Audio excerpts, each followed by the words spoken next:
grade production. Hi y'all, thank you for tuning in to the news at 6 o'clock this lovely evening for the greater Northwest Arkansas region. My name is Brittany Webb, and for tonight I'm going to be your in-studio reporter. Now, on the news agenda for tonight, we're going to start off with the Homestead Act that was signed in 1862 earlier this year. Guys, 6-month rotational period up. That means you get on out and other people get on in for their 6-month rotational. And for the Emancipation Proclamation thing that was signed in September of this year, in less than a month it's going to be enacted. But that's not going to hurt us too bad, because our great President Jefferson Davis, that's not going to be enacted. Those Negroes are still going to be our slaves. Don't you worry a thing. But on a much sadder note tonight, earlier today there was this horrible battle at Prairie Grove. Those horrible Union troops surrounded poor Officer Hindman, and they had him cut off from everything like the brutes they are. We're going to go to our on-field reporter, Alyssa McClard, for more details and interviews from the 3 generals that led it and a young 14-year-old eyewitness who saw the brutal slaying of our innocent Confederate man. To you, Alyssa. Thank you, Brittany. I'm here tonight to interview Brigadier General Hindman of the Confederate Army. So, General Hindman, what were your battle tactics? Well, I decided if I could go over that ridge and separate the 2 Union troops, it would give a tremendous advantage in this battle, if not the whole war, especially in Arkansas. So, what I did was I mustered my troops and we went over that ridge and went right into the middle of those 2 Union troops. There's 2 of them on either side of us, but my plan was to separate them. So, but why would you risk getting caught in the middle of them in an effort to separate them? Well, you gotta understand war. It is a risk. And if I could just risk a few men to separate these two troops, then I could save men. Because if those troops got together, they would beat us. I mean, there was just 2 times as many as we had. So I had to risk the men to go in and separate them. It was vital for this battle. So, if anything, what would you say went wrong, and what could you have done better? Well, I would have to say that those Union troops were just so big, I didn't realize that. If I had, I would have probably called reinforcements going in between those 2 troops, because I had no idea that they would just sandwich me. I thought they were miles apart, but they weren't. They were close enough to call for help and sandwich me.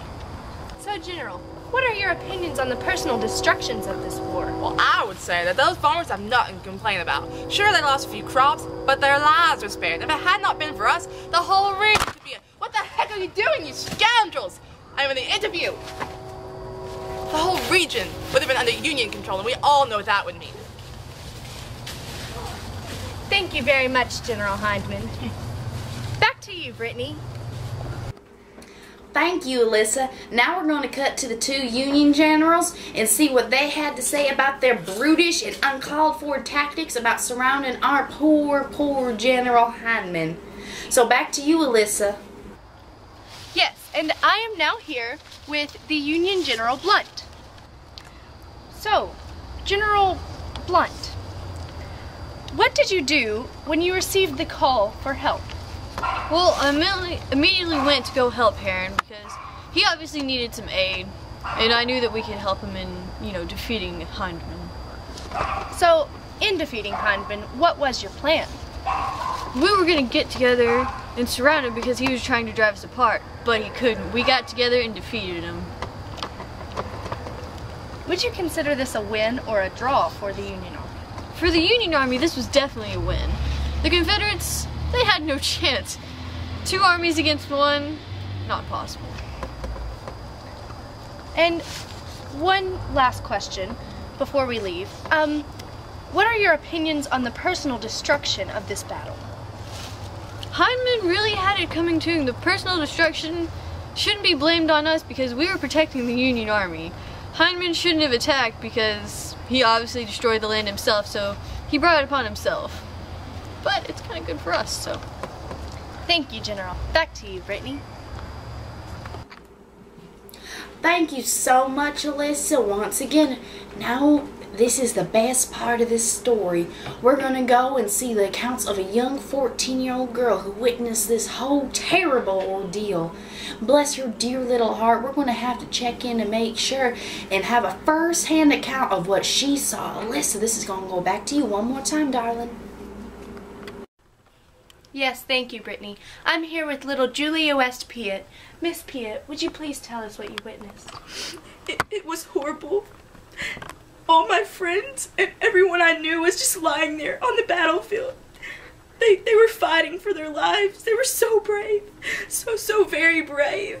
They were just falling, never getting back up. I just couldn't see them again. It was just horrible. Well, how did you cope with these things? Mr. Snuggles was here, and the church, they helped me, and it just helps to talk to people, you know? It just helps so much. Now, ain't that just the most horrible thing? She's crying her little heart out. Something this horrible, it sure makes what that Oedipus guy did seem really lenient, don't y'all think? Thank you for tuning in, and I want to leave you with this party note. Now that the Union have so-called defeated our troops at Prairie Grove, does this mean Missouri is open up to them? Does that mean they're going to have the right to invade us? This is just a terrible, terrible thing to imagine. And what happens if this keeps rolling along with that proclamation thing by Lincoln? Can't you guys just imagine what's going to happen?